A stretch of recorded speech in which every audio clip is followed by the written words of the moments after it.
나누기 위해 제작되었습니다.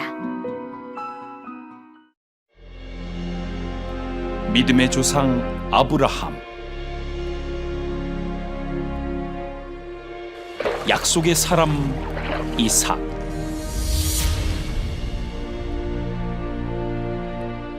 하나님과 씨름한 야곱, 하나님 마음에 합한 사람 다윗. 이 모든 것이 예수 그리스도의 계보. 이들은 왜 쓰임 받았으며 이들은 왜 계보에 속하였는가? 그리스도의 계보 속에 숨겨진 축복의 비밀을 밝혀보자.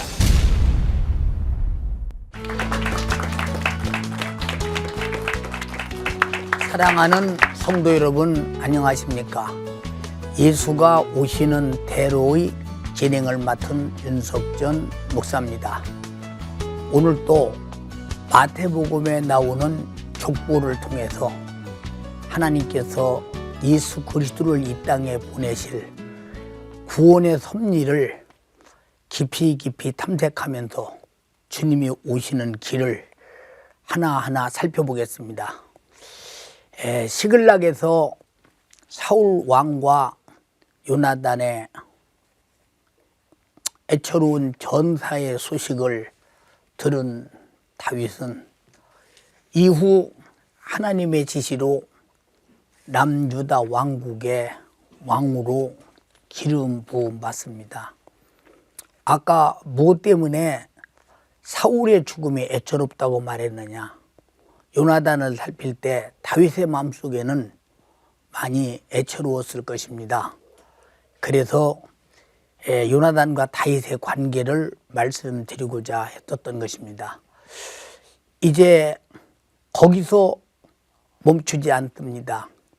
다윗은 자기의 통치 시대를 열기 위해서 북이스라엘을 예루살렘 성을 이제 정복합니다.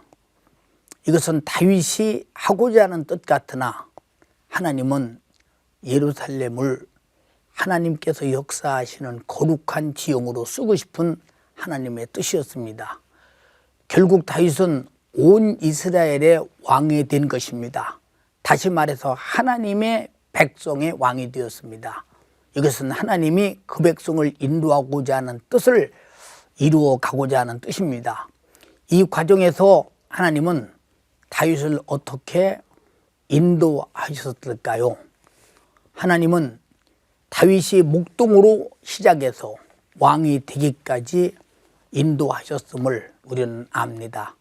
오늘 그 여정을 자세히 살펴보면서 하나님께서 예수 그리스도를 보내기 위한 그 족보를 통해서 구속사역을 이루신 은혜의 체험을 우리가 들어보면서 오늘 우리에게 새로운 믿음을 갖고자 합니다. 오늘 또 귀한 말씀을 전해주실 두 교수님들이 나와주셨습니다. 안녕하세요. 서울 장신대학교 겸임교수이시며 한국 성서지리연구원장이신 홍순아 교수님 나와주셨고요. 감사합니다.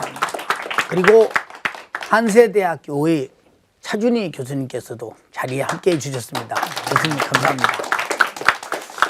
두 교수님의 말씀을 통해서 하나님의 은혜가 예수의 족보를 이해하는 분량만큼 넘쳐날 것을 기대합니다. 오늘 또 예수 그리스도께서 오시는 대로 바로 족보입니다. 성경의 세계 속으로 깊이 들어가 보시겠습니다.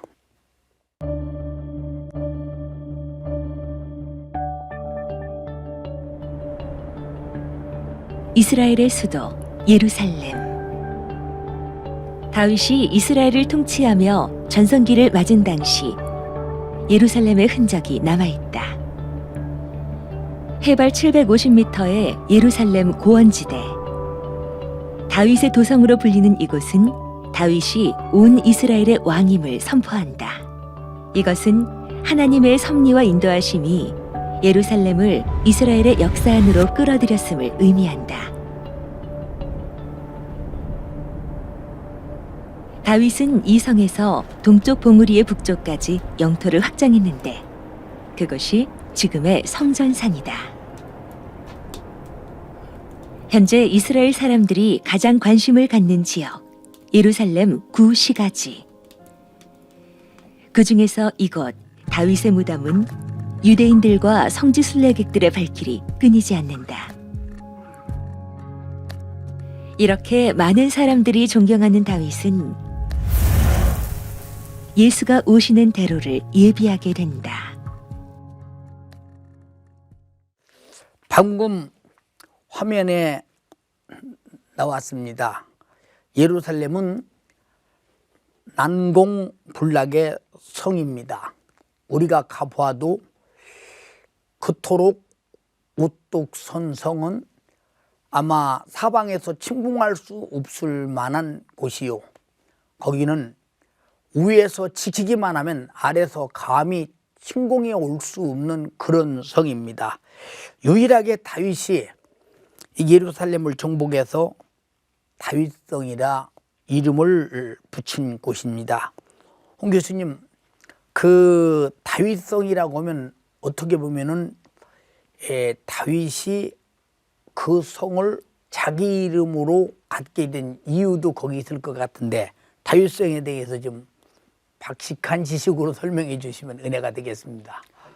예루살렘의 이제 좀 넓은 영역 속에서 좁은 영역이라고 구분하셔야 될 것 같습니다. 그런데 지금의 예루살렘을 보면요, 다윗 시대하고 많이 달라졌습니다. 예를 들면 지금 목사님도 보셨지만 그 중세 때 쌓은 성이 있지 않습니까? 예. 1km, 4km의 성. 또 집들이 많아졌기 때문에 성경 시대, 특히 다윗 시대하고는 좀 달라졌습니다, 지형이. 예. 그래서 전문적으로 보면은 알지만 조금 다릅니다. 다윗이 이곳을 정한 데는 목사님도 말씀드렸지만은 그 당시 지금도 그렇지만 제일 중요한 게 국방입니다. 예. 그래서 이제 동편에 있는 그 계곡은 우리가 다 잘 아는 기드론 계곡입니다. 그 당시 뭐 거기 성을 쌓으면 공격하기가 거의 어렵죠. 예루살렘에 가면 성지순례객들이 안 가는 경우도 많지만 다윗성이라고 따로 한쪽에 있지 않습니까? 예. 그래서 이제 처음에 그곳을 점령해서 그 다윗성이라고 했다가 그 뒤에 북쪽의 언덕을 더 늘린 것이 바로 모리아산이고 예. 그 지역에 솔로몬 성전을 지은 거 아니겠습니까? 예. 그런데 왜 다윗이 이곳을 그 수도로 정했는가? 첫 번째 이유가 이 예루살렘 지역이죠. 다윗성이 있는 그 예루살렘 지역은 교통의 요지입니다. 남북으로는 그 성경에 안 나와 있지만 직접적으로 족장들의 길이라고 하는 남북을 관통하는 도로가 있지 않습니까? 예. 그다음 이제 여리고로 내려가는 길이 연결돼 있죠. 예. 또 서쪽으로 내려가는 길이 연결돼 있기 때문에 교통의 요지였습니다. 그리고 또 중요한 게 있습니다. 그 지역을 저부터도 연구할 때마다 좀 헷갈리는 게 있습니다. 그 베냐민 지파와 유다 지파의 경계선 부근에 있었기 때문에 저부터도 어떤 때는 이게 베냐민 지파의 영역이라 그래야 되냐, 유다 지파의 영역이나 그러냐 그럴 정도로 애매한 곳입니다. 어쨌건 다윗이 어느 지파의 성읍을 하나 접수해 가지고 왕으로 삼았다면 문제가 되지만 그는 이스라엘의 땅이 아닌 새로운 땅을 영역을 확보해서 자기 성으로 만든 겁니다. 전 그래서 그것을 중요하게 여깁니다. 거의 두 지파의 경계선 부근에 이스라엘이 아직 차지 못한 새로운 성, 여부스 사람들의 시온 산성을 차지했다. 그리고 더 중요한 게 있습니다. 그 전쟁에서 사실은 양식은 그 몇 년치도 쉽게 보관할 수 있습니다. 그런데 양을 많이 차지하고 보관 못하는 게 뭐겠습니까? 물이죠. 그런데 우리가 성경에서 본 기온샘이란 그 샘이 다윗성 가까이 있었습니다. 그래서 이미 그 여부스 사람들이 그 지하로 연결된 곳으로 물을 끌어다 쓰고 있었습니다. 해발 700m가 넘는 그 고지대에 1년 내내 물을 공급받을 수 있는 기온샘이 있었기 때문에 이런 여러 가지 경우의 수를 합쳐서 다윗은 그 뭐 위치적으로나 지형적으로나 교통으로나 물 문제까지 방어까지 그 당시 이스라엘에서는 가장 완벽한 곳에 바로 그 다윗성을 세운 겁니다. 더 그가 알았는지 모르지만 바로 그 북쪽 언덕산이 그 유서 깊은 모리아산이 아니겠습니까? 우리 주님이 왜 그런 사역을 하시고 이 땅에 그런 길을 통해 오시는가 하는 것을 오신 생애와 그 후에 성도들의 신앙생활을 통해서 우리에게 많이 보여주고 시사하는 바가 크다고 생각됩니다. 우리 자 교수님, 예루살렘을 이 다윗이 정복할 때 물론 하나님의 은혜로 정복했습니다만 사람의 생각으로나 여러 가지로 봐서 정복하기가 쉽지 않은 곳인데 이렇게 정복하고 그리고 그 정복하는 데 사건에 담긴 하나님의 그 큰 섭리, 족보적 섭리도 있겠습니다만은 그 시대적 섭리가 무엇인지 좀 듣고 싶습니다. 예. 다윗은 원래 유다 사람이었기 때문에 유다 헤브론 지역에서 왕으로 이렇게 즉위하게 됩니다. 그런데 북쪽 사람들이 북쪽에 어떤 그 리더십이 와해되자 이제 북쪽에 있는 장로들이 내려와서 북쪽까지 좀 다스려 주십시오. 그렇게 얘기합니다. 남유다와 북이스라엘 경계 지역에 어느 나라에도 속하지 않았던 예루살렘 지역이 남아 있었어요. 이 예루살렘 지역은 여부수 족속이 거기 주인이었습니다. 그런데 그 지역은 난공불락입니다. 누가 쳐들어와도 쉽게 함락이 불가능한 곳이라서 여부수족들이 얘기하는 거는 야, 맹인과 다리 저는 자도 너희들을 물리치리라. 누가 와도 이거는 어렵다. 그렇게 됐는데 그 난공불락의 예루살렘 성전을 다윗이 정복하거든요. 정복할 때 그 중요한 부분은 사무엘하 5장 8절에 보면은 물 깃는 대로 올라가서 그 편이 나와요. 물 깃는 대로 올라가서.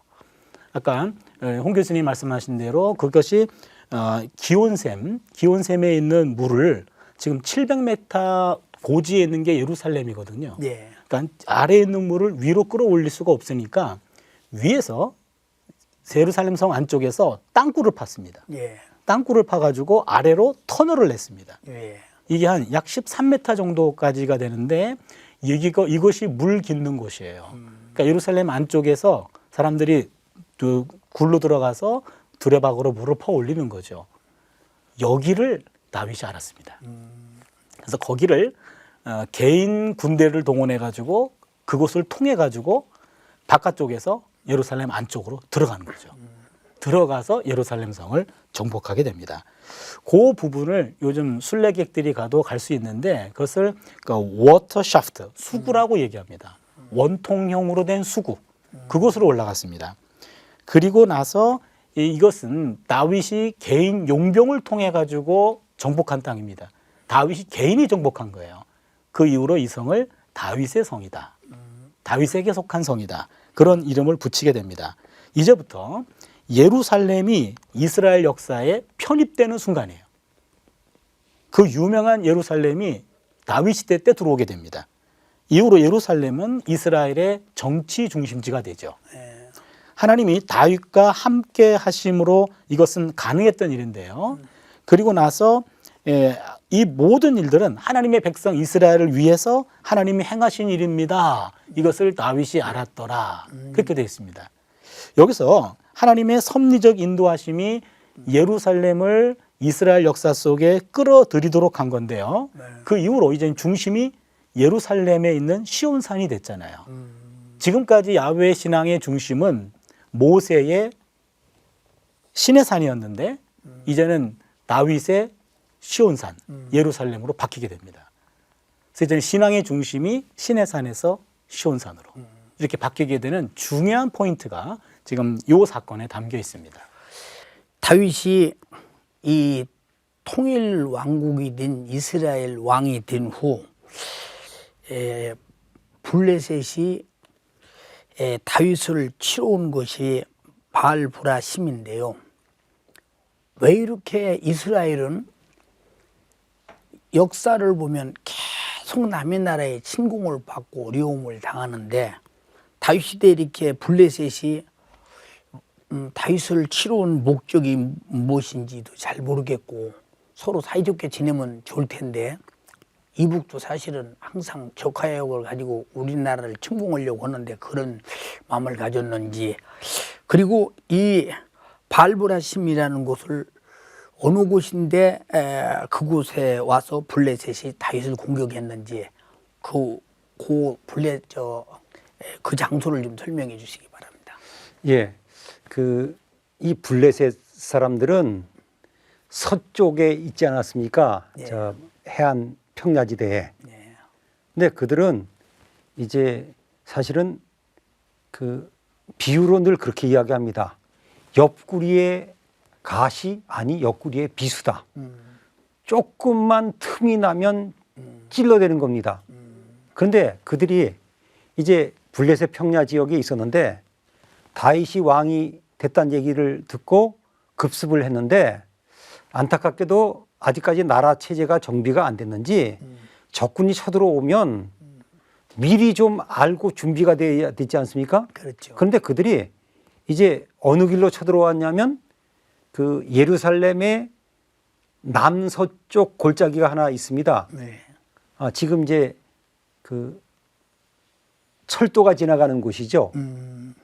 그게 바로 저 가자지구 그쪽에서 올라오는 길입니다. 그래서 거기 가면 물 하나가 있는데 그게 바로 이제 그 에디오피아 내시가 세례받은 물이다. 그런 그 연못도 하나 있습니다. 근데 그들이 그 이 르바임 골짜기 끝까지 올 때까지 몰랐습니다. 그러니까 급습을 당한 거죠. 그러니까 이제 베들레헴의 그 서쪽 부분이라고 생각하면 됩니다. 정확한 지점은 모르지만 예루살렘에서 5, 6km, 6, 7km 정도에 밀고 온 겁니다. 근데 그들이 이제 그 골짜기가 길이니까 올라왔습니다. 그러니까 이제 그야말로 비상이 걸린 거죠. 그야말로 턱 밑에까지 찔러 들어온 겁니다. 그래서 그 르바임 골짜기라고 하는 곳은 이제 다 알려져 있고요. 그러면 이 바알 브라심이 어딘가? 그래서 그 르바임 골짜기가 거의 끝나는 그 부근의 언덕에 가면 길로라고 하는 곳이 있습니다. 예. 근데 이 길로는 그 많은 분들이 성경의 길로와 혼동합니다. 저도 그렇게 얘기 들었는데 조사해 보니까 아니에요. 아히도벨이 그 쿠데타를 일으키는데 동참했다가 자기 집에 가서 자살했다 그랬는데 그 길로는 다른 곳에 있고 이곳의 현재 지명을 길로라 그럽니다. 거기 가면 바알 브라심의 그 장소로 보는 길로라고 하는 유적지가 있습니다. 근데 저는 여기를 찾느라고 너무 고생해 가지고요. 왜냐하면 어디 시골이나 가면 유적지가 이렇게 보이면 찾기 쉬운데 주위에 아파트 같은 건물들이 쭉 들어차 있고 공터만 조금 남아 있습니다. 그게 바로 그 바알 브라심으로 추정하는 길로라는 곳입니다. 여기는 이제 발굴을 통해서 성서 시대부터 사람들이 살던 유적이 나와 있습니다. 그러니까 이제 이 바알 브라심은 그 예루살렘 남서쪽 그 골짜기에 그 있는 골짜기 옆을 방어하던 그 언덕 부근이다. 그렇게 이해하시면 되겠습니다. 참 우리가 신앙생활도 정비하지 아니하면 어느 순간에 마귀 역사는 세상은 쳐들어와서 나를 세속화시키는 것을 우리는 보게 되는데 항상 눈을 부릅뜨고 내 영적 생활을 잘 돌보면서 살아야 되겠다 이런 생각이 나면서 우리 주님의 생애도 역시 항상 마귀 역사에 급수본이 있어서는 언제나 주님은 승리하시고 이기셨다 하는 걸 볼 때 우리 눈에 보지 않아도 뭐 다윗은 승리자다 이렇게 보이기도 합니다. 그러나 우리 차 교수님 이렇게 바알 브라심의 전쟁을 일어났을 때 전쟁 상황을 좀 자세히 설명해 주시겠어요? 북이스라엘 사람들이 내려와서 다윗을 왕으로 세웠습니다. 그러다 보니까 다윗이 남유다와 북이스라엘 전체를 아우르는 통일 왕국의 왕이 된 거예요. 갑자기 힘이 부강해졌습니다. 그 소식을 블레셋 사람이 들었던 거예요. 근데 다윗은 블레셋의 신하였어요. 가드 지역의 아기스 왕 밑에 있었던 신하였는데 그가 갑자기 적국의 왕이 된 겁니다. 그냥 두었다가는 세력이 강해져서 우리에게 위협이 되니까 쳐들어온 겁니다. 쳐들어왔는데 블레셋과 이제 다윗과의 한판 승부가 시작되는데 예. 이스라엘 역사를 보면 이스라엘이 블레셋과의 두 번의 큰 전쟁이 있었는데 다 대패합니다. 사무엘상 4장에서 아벡 전투 때 혹은 에베네셀 전투라 그러는데 이때 대패해가지고 법궤를 빼앗기죠. 예. 그 다음에 두 번째는 갈보아 산 전투인데요. 이때는 사울과 요나단이 전사합니다. 예. 왕족이 거의 말라버릴 만한 위기까지 있었어요. 두 번의 대패가 있었는데 그 이후에 이번에 또 큰 전쟁이 벌어진 거죠. 그랬는데 사울은 할 수 없었고 사울은 전사했던 블레셋을 다윗은 물리칩니다. 블레셋 참패 전투 사건을 보면 아벡 전투 상황을 뒤집어 놓습니다. 이때 보니까 법궤가 블레셋 사람들에게 빼앗겼던 것이 아벡 전투예요. 근데 이번 바알 브라심 전투에서는 블레셋 사람들이 우상들을 놓고 도망갑니다. 아. 그 보란 듯이 우상을 접수합니다. 아. 그래서 아벡 전투 때와는 정반대 현상이죠. 완전 반전이 일어납니다. 그 지역을 바알 브라심이다. 바알 브라심. 브라심은 뚫었다. 이렇게 흩어놨다. 그런 바알을 흩어놨다. 라는 이름이 붙는 곳입니다. 근데 여기 중요한 것은 두 번 전쟁을 하는데 다윗이 전쟁할 때마다 하나님께 기도하며 하나님의 뜻을 묻고 그 지시에 따르더라. 두 번 전쟁에 이게 다 나옵니다. 그러니까 다윗은 기도하는 사람이었어요. 그리고 다윗은 하나님의 인도하심을 철저히 신뢰하던 그런 왕이었습니다. 그래서 하나님은 다윗에게 함께 주었고 블레셋과의 대전쟁에서 승리의 선물을 그에게 허락하신 거죠. 그때 요 본문을 보면 사무엘상 5장 24절인데요. 사무엘하 야훼가 너보다 앞서 나아가서 블레셋 사람을 치리라. 요게 중요합니다. 다윗은 내 앞에 하나님이 한 발자국 앞에 가는 것을 놓치지 않았습니다. 이것이 다윗의 승리의 원인이라고 얘기할 수가 있겠죠. 그 최근에 뭐 학자들이 다윗은 호구적인 인물이다 이렇게 이제 주장하는 학자들이 등장했다고 합니다. 성경에 참 어여시 구약 전체 이스라엘 전체를 대표하는 인물인 하나님이 쓰신 다윗이 호구적인 인물이다. 그럼 결국은 성경의 호구다 이렇게밖에 되어지지 않는데 그 호구가 아니라는 역사적 증거가 발굴 속에서 나타났다면서요? 1993년 7월 21일 제가 날짜까지 외우고 있죠. 중요하니까 이건 굉장히 중요합니다. 그때 그 단에서 비석이 발견되었습니다. 예. 길이가 32cm, 폭이 22cm 정도 되는 비석이 발견되었는데 그 아람어로 그 글씨가 써 있었습니다. 13줄이. 그런데 거기서 이상한 글자가 하나 나왔는데 다윗의 집안, 다윗의 집이라는 글씨가 나온 겁니다. 이것이 지구상에서 최초로 발견된 다윗이라고 하는 글씨입니다. 성경에서는 꼭 이웃집 할아버지 같지만 고고학자들은 지금까지 찾아본 적이 없어요. 그런데 이제 중요한 것은 그게 발견된 게 바로 단입니다. 단은 이제 이스라엘을 이야기할 때 그러지 않습니까? 제일 북쪽은 단, 남쪽은 부엘셰바. 그래서 이스라엘을 간단히 영토 이야기를 할 때 단에서부터 부엘셰바라 그러는데 그 단 중요하지 않습니까? 목사님 뭐 많이 가보셨지만 예. 그 단이 단지파가 살던 곳이기도 하지만 북이스라엘이 예. 그 자기네끼리의 신앙생활을 할 때 단과 베델 두 군데만 제단을 쌓지 않았습니까? 예, 그랬죠. 예, 그런 중요한 곳에서 이것이 나왔는데 중요한 건 이것을 이스라엘 사람이 쓴 게 아니라 대개 학자들이 그 다메섹 왕 하사엘의 글로 봅니다. 그 다른 나라 왕이 자기네 석비에 그들이 보기에는 이스라엘이라고 한 나라가 아니라 저건 다윗 집안 아니겠습니까? 그 아들한테 물려주니까 다윗 집안이죠.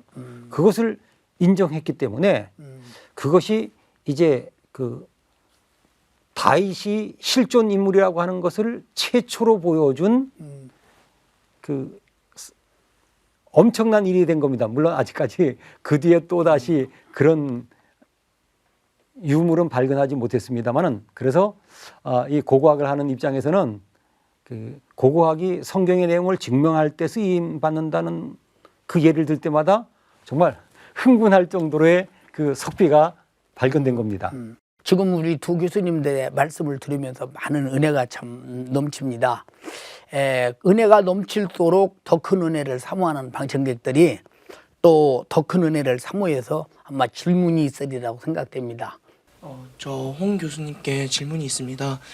단의 석비에 석비가 다윗의 존재를 입증한다고 하셨는데 그 석비에 적혀져 있는 글자만으로 다윗의 존재를 정확하게 증명할 수 있습니까? 성경에도 동명이인이 많이 나오잖아요. 석비에도 동명이인이 아닌가, 네, 그것이 궁금합니다. 동명이인의 문제는 이제 그게 어떤 개인에 대한 이름 같은 경우는 동명이인이 나와요.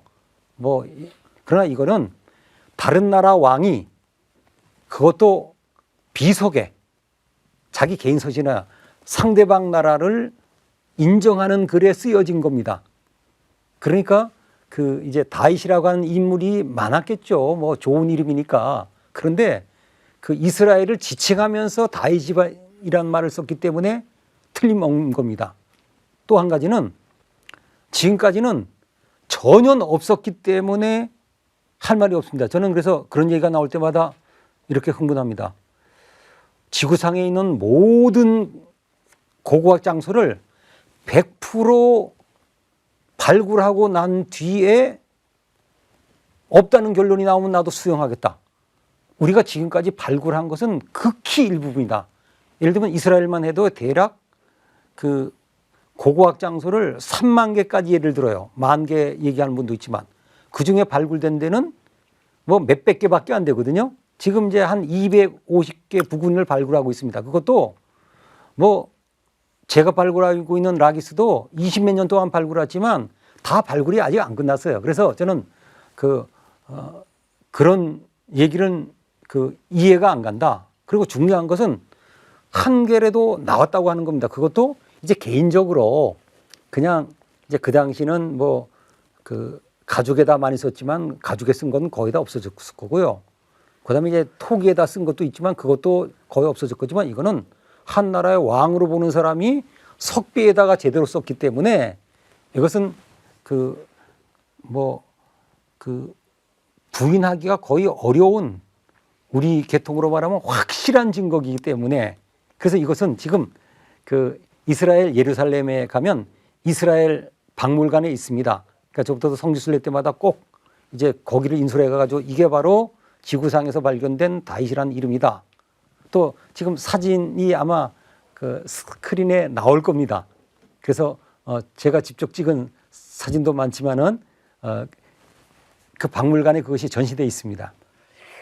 그 남유다 사람인 다윗이 북이스라엘과의 그 관계를 볼 때 통일된 왕국을 만든다는 것은 상당히 어려운 일이라고 이해가 됩니다. 우리는 성경을 통해서 이해가 되지만은 그러나 우리에게 더 큰 믿음은 하나님의 역사이지 않겠습니까? 그러나 하나님의 역사이지만 이렇게 북이스라엘을 통일해서 통일된 왕이 된다는 것은 참 지역적으로 어려운 일일 텐데 이것이 어떻게 가능할 것이냐 한번 설명해 주세요. 사무엘하 5장 1절부터 5절까지 보면은 다윗이 북왕국의 왕이 되는 과정이 나와요.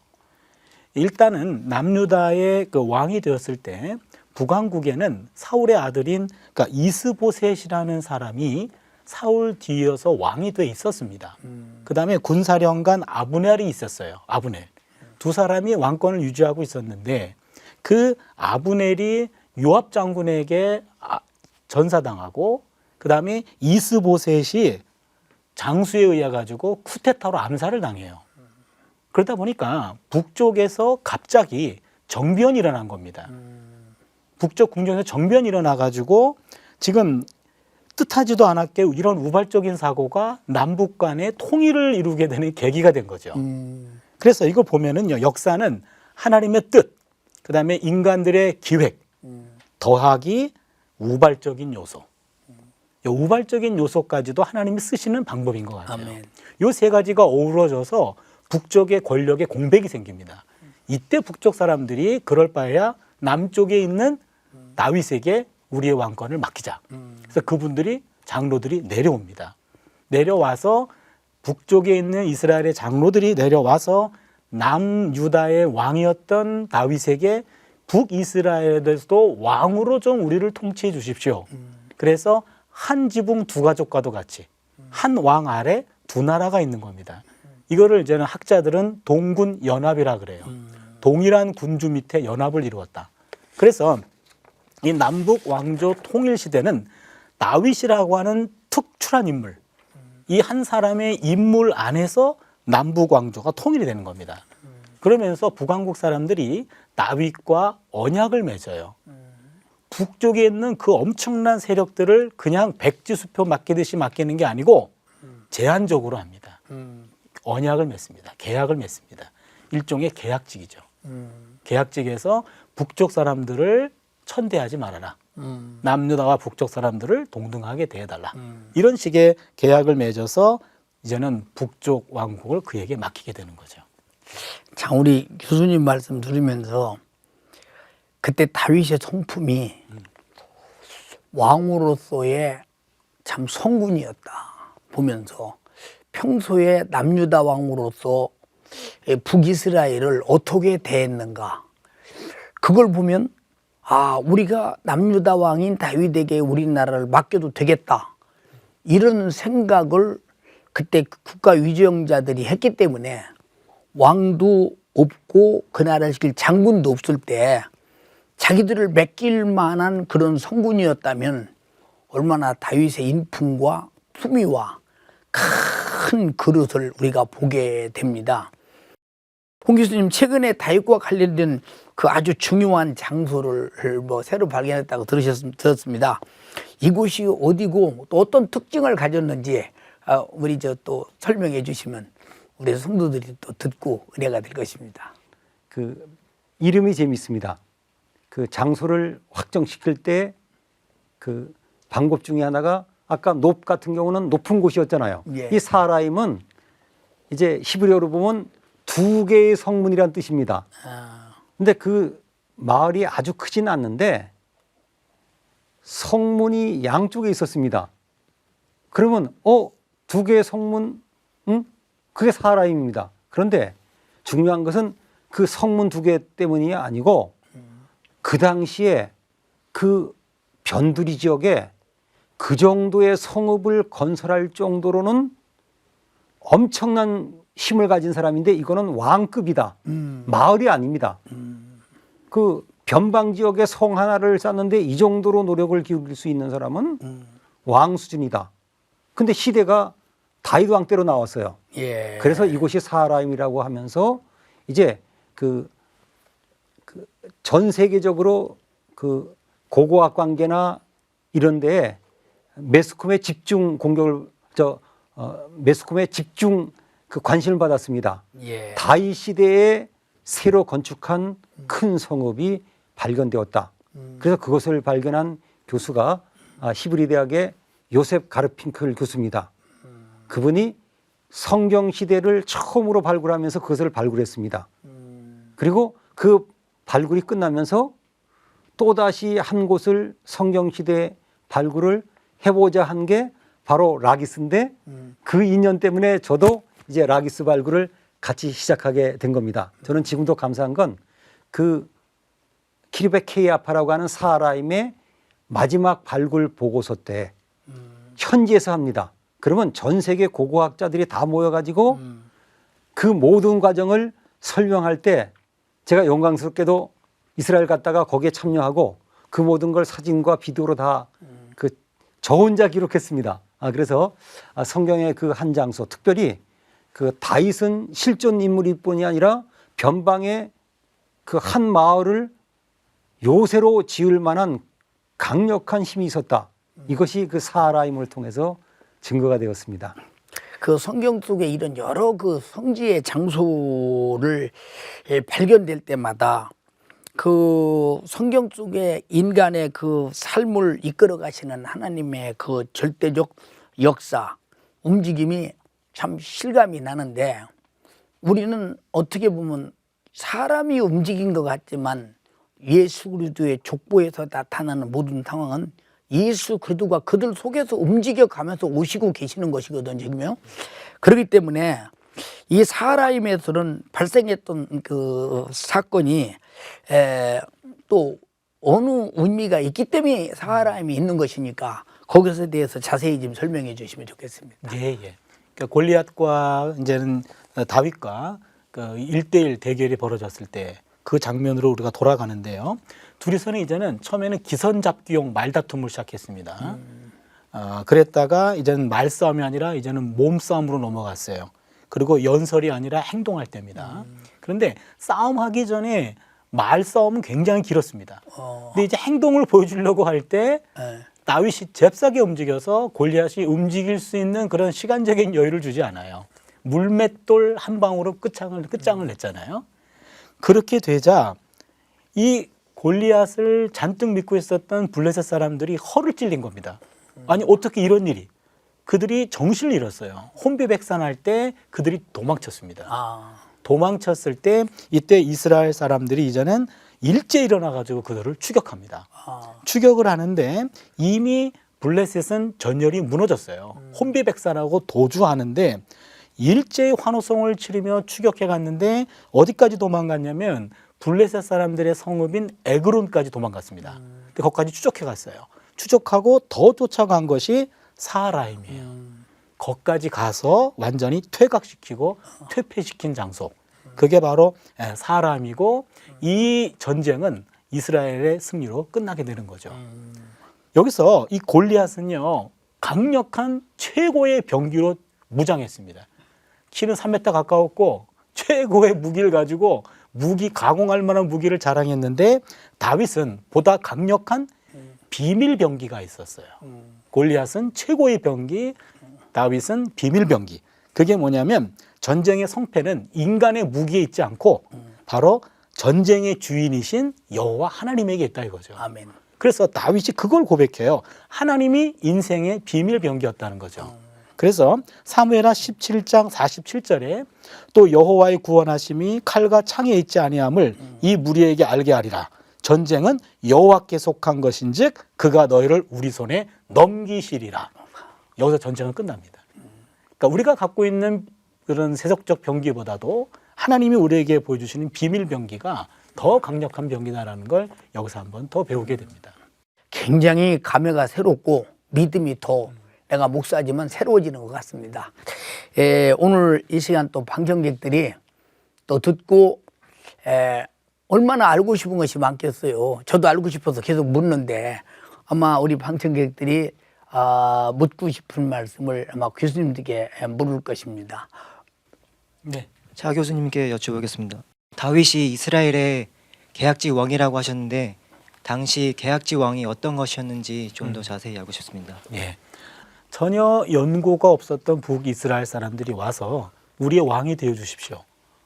그렇지만 이러이러한 조건이 있습니다. 라고 조건을 제시해요. 근데 다윗은 인품과 인격으로 그 조건을 다 품어요. 그리고 조건대로 합니다. 그러니까 절대 군주 세력이 아니라 어느 정도 제약이 있는 거죠. 그 제약을 인정했을 때 다윗의 나라는 지속적이었습니다. 근데 그것을 무시했던 사람이 아들 솔로몬 왕이에요. 점점 나라는 점점 부패해집니다. 솔로몬 때까지는 하나님이 다윗 때문에 참아주셨는데 솔로몬의 아들 르호보암이 계약을 파기합니다. 그러자 남부강조가 다시 분열되는 거죠. 여기서 계약 통제 이런 것은 그 왕권이 오히려 건강해질 수 있는 계기가 될 수 있고 오히려 오늘 우리에게도 힘이 있는 사람들이 옆에서 통제해주는 누군가가 있다고 하는 건 건강성을 유지하는 데 도움이 된다. 그렇게 볼 수 있겠습니다. 오늘 교수님 말씀 들으면서 또 한 가지 성경은 우리와의 약속, 계약하는 게 아닙니까? 약속을 가지고 있는 사람은 하나님의 전지하시고 전능하신 그 능력으로 약속을 이용하여 하나님을 일하시게 함으로 그 능력 안에 살아가고, 약속이 없는 사람은 자기 힘으로 살아가야 되니까 하나님이 돕겠다고 내 이름으로 구하라 시행하리라, 내 이름으로 병 고쳐라, 너는 나를 의지하라, 내 말씀을 순종하라, 내가 너의 친구로 삼으리라, 내가 너를 책임지리라, 이런 모든 말씀이 다 우리와의 일방적인 도와주겠다는 약속 아닙니까? 그런 약속을 가진 자는 얼마나 든든하겠습니까? 지금 북이스라엘도 사실 누가 자기를 지켜줄 자가 없고 왕도 없고 장군도 없고 어떤 아무도 없는데, 다윗이라는 참 그 든든한 왕, 그리고 선량한 왕, 그리고 모든 사람을 사랑하는 왕, 품는 왕, 그런 왕이 자기 백성의 왕이 된다면 든든하겠지요. 그래서 그 왕과 계약을 맺은 것은 북이스라엘의 굉장히 지혜로운 일이라고 생각하며, 오늘날도 우리가 삶이 주님이 주신 성경의 약속은 신약 구약은 옛날의 약속, 새로운 약속이라는 것이니까 그런 약속을 붙들고 사는 사람은 항상 힘이 있고 자기 자신이 믿음으로 이 세상을 자신 있게 세상을 이기며 질병을 이기며 고통을 이기며 살아갈 능력이 하나님으로부터 공급받는다는 사실을 생각할 때, 우리도 주님을 왕으로 모시고 계약을 잘 지켜서 하나님의 힘으로 살아가는 우리가 됐으면 좋겠습니다.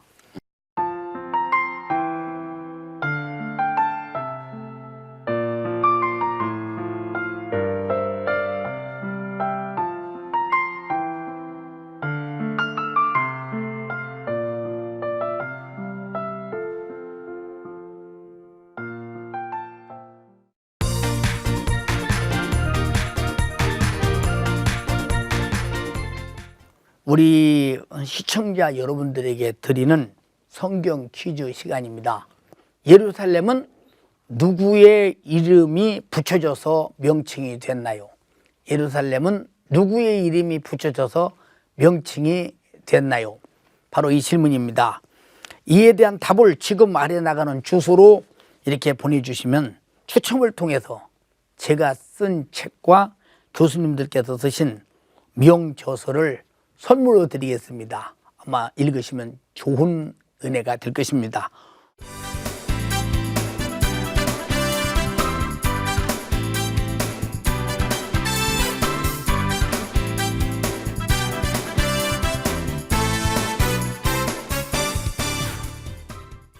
어떨 때 생각해 봅니다. 아마 다윗의 아버지 이새가 7만 낳았더라면 7째가 왕이 못 되고 8째 다윗이 없었더라면 어떻게 했을까? 그래서 하나님이 창세기에 생육하고 번성하라고 하신 말씀이, 이게 많이 낳는 것이 오늘 시대는 힘들고 어렵다 싶습니다. 어느 때도 그렇습니다. 그러나 하나님은 그 중에서 누구를 필요해서 사용할지 모릅니다. 그래서 우리는 하나님 말씀을 듣고 생육하고 번성하라는 말씀에 번성하라는 의지에 따라서 생산한다면 하나님이 다윗처럼 쓸 큰 일꾼을 많이 보내지 않을까 싶습니다. 다윗을 통해서 오늘 우리는 예수 그리스도의 생애를 보았고, 다윗이 오가고 역사하는 모든 사건을 통해서 주님이 발걸음이 움직이고 주님이 역사하시는 목소리와 발걸음을 들었습니다. 이 속에서 여러분들이 많은 것을 깨닫고 은혜가 되었으리라고 믿으며, 여러분들이 난공불락의 어려움이 있을지라도 예루살렘을 침공하여 자기 수도 서울을 만든 것처럼 여러분도 고통을 침공해서 그곳이 여러분이 하나님의 뜻 안에서 축복을 받고 사는 왕국, 축복의 나라를 여러분 안에 이루기를 바랍니다. 감사합니다.